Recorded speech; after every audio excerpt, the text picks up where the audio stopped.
Hi, everybody. How's it going? As Francesca said, Olivia agreed to come literally last night or yesterday after Douglas is unfortunately sick and couldn't make his flight out from the States. So first of all, I'd like to thank Olivier. I'm sure he has a lot of other things that he could be doing this morning. So thank you for taking You're the time welcome. to come out. Why don't you talk about what you've been up to at Airbnb for the last 2 years? Why don't you give people an idea of what your job is, and what you're doing today? Yeah, as Francesca said, I joined Airbnb a little bit more than 2 years ago to launch the Paris office. And since then, I took over Europe and Africa, not Asia yet, but only Africa. And so I'm coordinating the 8 offices we have in Europe, basically with a team of 5 to 20 people in each of the countries we are present in. And yeah, my goal is to make sure that things run smoothly and that communities all over the region are happy. What did Airbnb look like in Europe when you first got here, or even in Africa when you first started in Africa? So when we started the operations in Europe a couple of years ago, basically Airbnb already existed in Europe. So if you look at Paris, for instance, there were already 4,000 listings in Paris, even if we had not done anything. So basically it was mostly the community talking about Airbnb among themselves and putting their apartment or their house on the website. And that's the way we've developed the website all over the world, which is through word of mouth. Basically, the common story was a French person from Paris who was going to New York, Chicago, San Francisco, wherever, where we had listings already. And then when they were in New York or in Chicago, they were, I have a place in the middle of Paris, in the middle of Lyon, in the middle of Bordeaux, that is empty right now because I'm in the States. Why don't I put it on Airbnb when I come back? And they started to do that. They had a good experience. They talked to their friend about it, and 4,000 people did that at the same time. And when we opened the office, Paris was already among the top cities in the world. So you said there were over 16,000 listings in Paris today? I've heard from Nicola, the country manager who is here, we have 25,000 right now. 25. And how does that line up with, I don't know, San Francisco, New York, London? I think it's in the top 3. So yeah, it's New York, Paris have always been some of the biggest market for Airbnb, with London, with San Francisco, and a few others. And what do you think has been the key on your end, and in France as a whole? I know a lot of people have started to notice that the sharing economy does really well in France. Airbnb, BlaBlaCar, a lot of the other people that are here. What do you think the key is? What have you guys done to encourage success? And is there something about France that makes it right for the sharing economy? Yeah, that's a very good point. Like we talk among each other very often, and France, it's not always the case that France is at the forefront of, digital innovation. Obviously, we would like that to be more often, but for the sharing economy, it's definitely true. You mentioned a few names, whether in the ride sharing, the car sharing, or in the home sharing like we are, and definitely France is a very big market for all of us. I think it's just, there are a few things that happening. I think people are pretty open to sharing what they have. I think there is a change of mindset as well. If you look at people our age, owning a car is not that important anymore. I bought a house a few months ago, and a few weeks ago actually. I've not even moved in yet. Congratulations. Thank you. There is a spare bedroom for Airbnb, so if anybody wants to stay in Paris next time, it will be listed pretty soon. So when I was signing the papers, which took like 3 hours, which was a little bit too much in my sense. Like everybody was, yeah, congratulations, it's a big achievement. It's really big, and your parents should be proud. And have you talked to your grandmother? And I was, I had a house before. I was just renting it, and now I'm owning it. What kind of difference does it make? I think our parents and our grandparents, and before, there was this feeling that when you own something, when you own your car, when you own your house, it's a social statement. I don't think it's true anymore. And French people, it's the case. I think not only for me, but for a lot of people. And the other thing is, I've always asked the question: is it a crisis who created the sharing economy? And I'm sure many of you have the same question. I think the crisis helped develop the sharing economy even more because people need to make a little bit more money. But it's definitely not what created the sharing economy. It's not, and it's not what's going to sustain the sharing economy in the next few years and decades. So. Yeah, that's a great point. Someone last night that I was talking to asked me if I thought that when, there's this big talk about when the economic crisis recovers, that the sharing economy is some sort of bubble that'll readjust. And I don't know how you guys feel internally about that, but it doesn't seem like you guys have displaced hotel revenue, and there's a lot of data to show that hotels are still doing just fine, even if you guys are now worth more than some of the biggest hotel chains. So what do you think about that?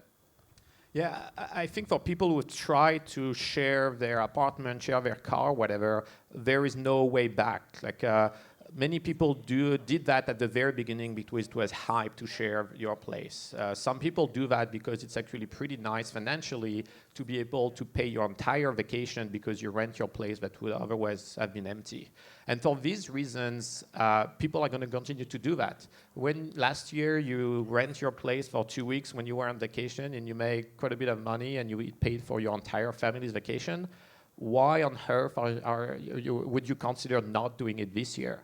I think the economic crisis, when we recover all over Europe and all over the world, this is not going to change things back. People will have potentially a little bit more money, but they will still think that leaving their place empty for 2 weeks or 3 weeks when they are off for vacation is dumb. So they're going to continue to do it. Interesting.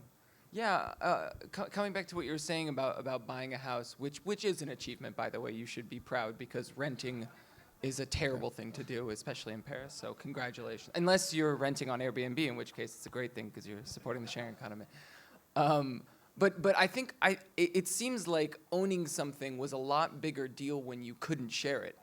It seems there's a correlation where, for me at least, I don't have a car. I don't have a scooter. I live in Paris, and I like living here because, in relation to California, the public transportation is usable, which is a great level to be at. But I think I'm more interested now in owning a car since I've seen Drivey take off, because I'm like, oh, well, I don't need a car, but now it's less of an investment and it's a less risky. And I think it seems like it becomes less of a status statement when it becomes a lot easier to justify the expense. Yeah, I think if some people on the car sharing, we'll talk about it later, but a lot of people actually buying a car, they might have bought a car anyway, but they buy a better car because they know they can afford it because they're going to rent it out later, or because they want something more robust because it's going to last longer. So yeah, I think the sharing economy changes the way we do things. Maybe we'll do better buildings. You're from the U.S., so you know how crappy some of the buildings in the U.S. can be. So yeah, if we build better things, better cars, better houses, because we know they're going to be more used, that's a good way to go. And some cities start to think about that from the get-go, which is how do we put the sharing economy from the planning stage to make sure that we don't have cars that are sitting on the street not used at all, that we have apartments and houses that are not used most of the time. So yeah, that's something that needs to be taken into account. And some people that might not have bought a car maybe will because they know they can share it. I was really interested. I think it was last year when Zipcar got bought by Avis, yeah. And that was a really interesting, I guess, old industry, new industry collaboration. And I started to look at, how that would line up. Do you guys see Airbnb listing, do you guys list official hotels today, or do you see yourself doing that in the future? Is there a sort of old industry, new industry crossover happening right now?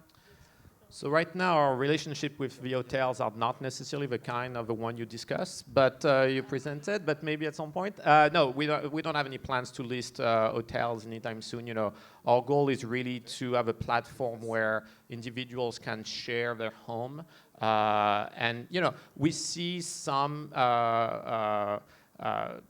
Old companies with new companies getting together. I think there are a lot of things that the old companies can learn from the sharing economy, and a few of them that are represented today are really keen on doing it.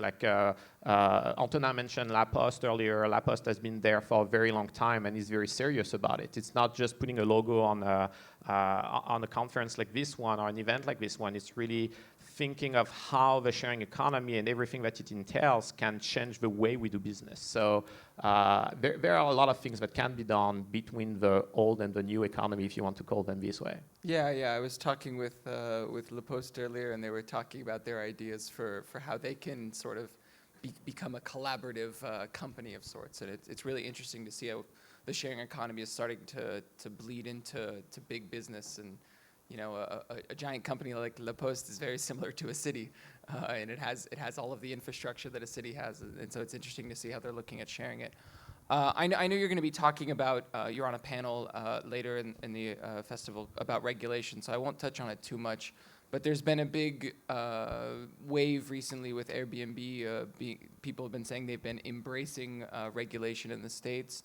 What's your relationship with regulators here? I know Paris seems to be one of the cities that is more supportive of Airbnb. What do you guys see in terms of regulation coming down the pipeline, and how do you guys try to get in front of that? Yeah, so we have a lot of discussions, obviously, with regulators from all over the world, whether at the city level, the state level, the national level. The discussions for most of them go very well. So I remember when I launched the Paris office, one of the first discussions I had at the Paris City Hall, the person told me, your worst enemy is ignorance. And what he meant by that is people have all this preconception about Airbnb, and so you should go and talk to all of us to tell us what you're doing. And that's basically what we're doing. We're just going to every city and every government and tell them what exactly we're about, what home sharing is about. And for the one who actually wants to listen, which is the vast majority, they get it. So of course we need to have some kind of framework, we need to have some kind of regulation as soon as something takes off and start to be quite big. But for most of them, they do understand that it's actually a better use of the resources that we have. It's a great way to host families that otherwise wouldn't travel to big cities. That's a great way to make sure that when you have a peak of frequentation in a specific city, you can have, and all the hotels are sold out. It's a good way to make sure that you can host all these people. In a couple of years, WeShare is going to be so big that all the hotel rooms will be full. So fully Airbnb and HomeShare and all home sharing platforms will be there to host all of you guys. So. Awesome.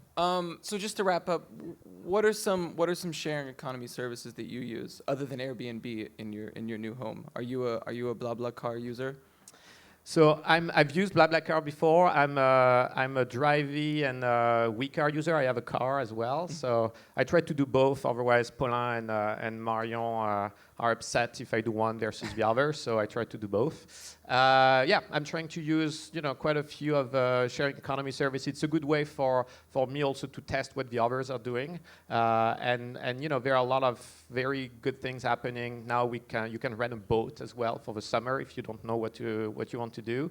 There are a lot of boat sharing companies that have been starting the past 12 months. So a lot of things are happening and a lot of good things. So. Awesome, cool. Well, Olivier, thanks for taking the time to chat with us, and thank you, everyone, and I hope you guys enjoy the rest of your day. Thank you.